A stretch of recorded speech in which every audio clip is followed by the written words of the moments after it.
মালিক রে,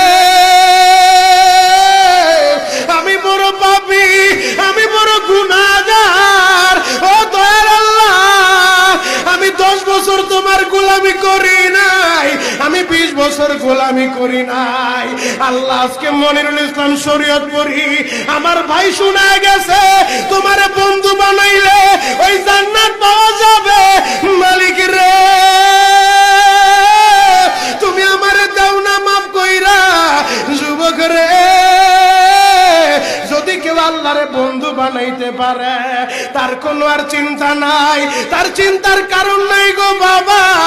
এ যুবক ভাইরা, দাড়ি পাকা বাবাজিরা, সবাই আমার দিকে একটা নজর তাকান।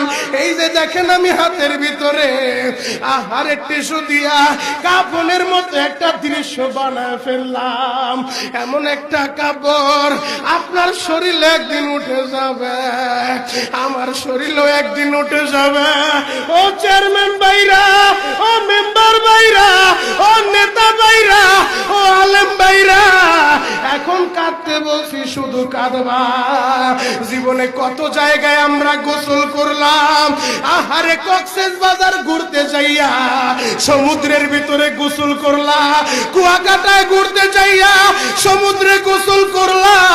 এই যে মাদ্রাসার পুকুরটা ভরাট করছে মসজিদের জন্য, বিশাল বড় ময়দান এখন হয়ে গেছে, এই পুকুরের ভিতরে কত মানুষ গোসল করছে।